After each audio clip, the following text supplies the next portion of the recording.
Universidad Nacional Hermilio Valdizán. Escuela Académica Profesional de Ingeniería de Sistemas.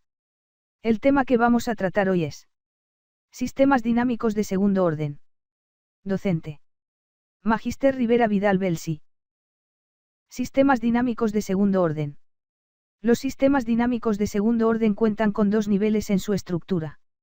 Estos niveles se encuentran inmersos en un número de hasta 3 bucles realimentados, siendo uno de estos el principal y 2 bucles más que son los secundarios.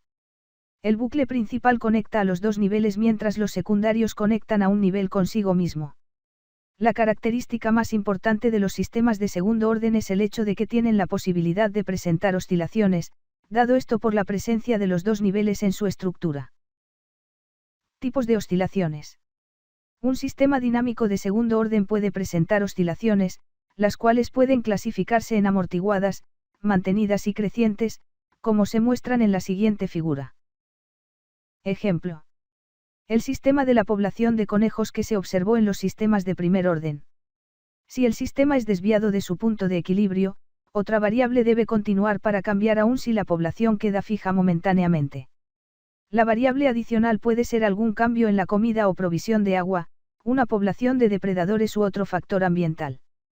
Sin embargo, si la variable lleva al sistema fuera de su equilibrio, la variable no deberá estar solo en función de la población de conejos. Es decir, si una variable auxiliar afectara los nacimientos, esta quedaría en función de la población y no podría así irrumpir el equilibrio temporal y generar oscilaciones.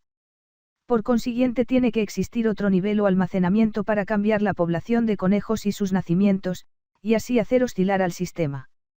Entonces el ejemplo del sistema de primer orden de la población de conejos nos muestra que hace falta agregar una segunda variable de nivel para lograr la oscilación. Los sistemas de segundo orden necesitan algunos requerimientos estructurales para realizar oscilaciones, estas son. El sistema debe ser un bucle de realimentación negativa.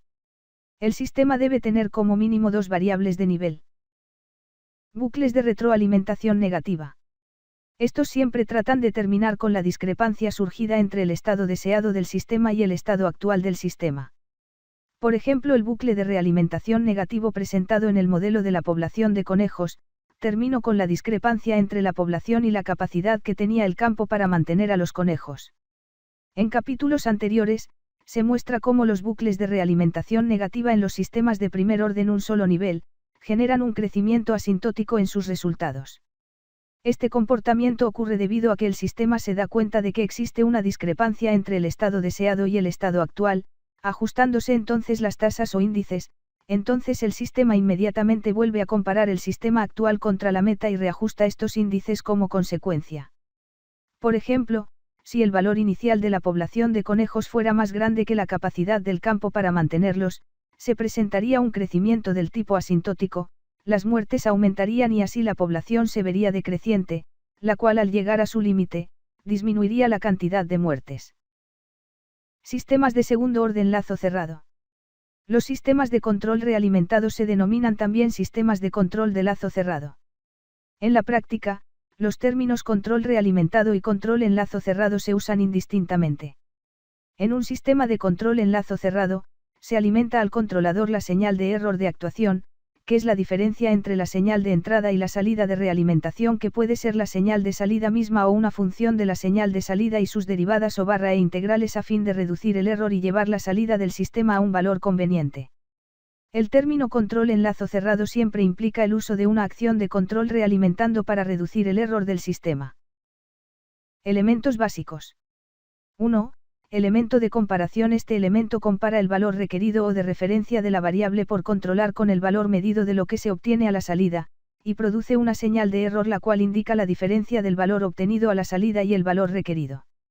2. Elemento de control. Este elemento decide qué acción tomar cuando se recibe una señal de error. 3. Elemento de corrección. Este elemento se utiliza para producir un cambio en el proceso al eliminar el error. 4. Elemento de proceso. El proceso o planta, es el sistema donde se va a controlar la variable. 5. Elemento de medición. Este elemento produce una señal relacionada con la condición de la variable controlada, y proporciona la señal de realimentación al elemento de comparación para determinar si hay o no error. Análisis teórico. Ya que se conoce la función de transferencia, lo único que se usará para obtener la función con realimentación es usar el álgebra de bloques.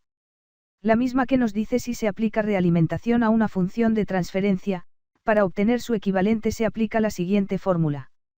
Esta función de transferencia relaciona la dinámica del sistema en lazo cerrado con la dinámica de los elementos de las trayectorias directa y de realimentación. Por tanto, la salida del sistema en lazo cerrado depende claramente tanto de la función de transferencia en lazo cerrado como de la naturaleza de la entrada. Para esta ocasión he utilizado uno de los documentos que proporciona el MIT titulado Second Order Systems.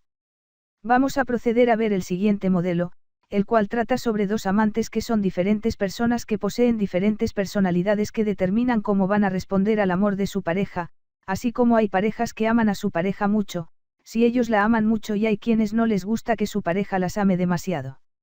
Luego en el siguiente modelo se verá cómo la personalidad de los amantes influye en el comportamiento de su relación.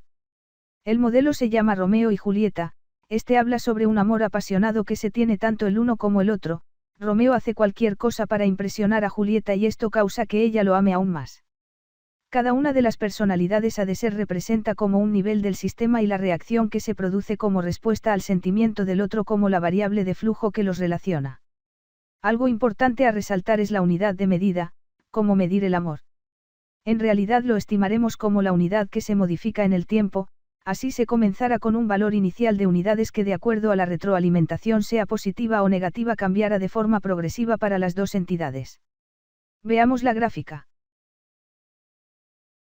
Aquí las entidades constituyen la cantidad de unidades de amor que desarrolla una entidad por la otra, con un flujo de entrada que representa el cambio de amor que puede experimentar la entidad y además la reacción al estado que experimenta su contraparte. En el modelo se muestra cómo cada acción representa la acumulación de amor de uno por parte del otro. La velocidad a la que el amor de Romeo cambia depende de la medida del amor de Julieta y la personalidad de Romeo. Este bucle de retroalimentación positiva genera que con el tiempo, las acciones se refuercen entre sí y aumenten exponencialmente. Luego cambiando dichos parámetros podemos experimentar las distintas formas de comportamiento que se genera en el modelo, solo modificando uno de los parámetros o ambos amor de Romeo por Julieta y amor de Julieta por Romeo, el amor de ambos seguirá creciendo exponencialmente siempre y cuando el aumento de ambos parámetros sea positivo, pero si nos encontramos en un escenario en el que otros factores, como por ejemplo el odio que se puede presentar por el disgusto por parte de los familiares de uno de ellos por el otro, ocasionaría un aumento exponencial pero negativo, en el cual en vez de amor producirá odio. Por último, si ambos son indiferentes, el sistema se mantendrá siempre en equilibrio. Entonces podemos concluir con este ejercicio que existen un conjunto de condiciones iniciales que pueden hacer que los modelos de este tipo oscilen. Las oscilaciones son una característica de los bucles de retroalimentación negativo en dos poblaciones o más sistemas de orden. El modelo de Romeo y Julieta, como vimos, son impulsados por un bucle de retroalimentación positivo, que por lo general genera un comportamiento exponencial, pero puede, en algunos casos excepcionales, generar comportamiento asintótico.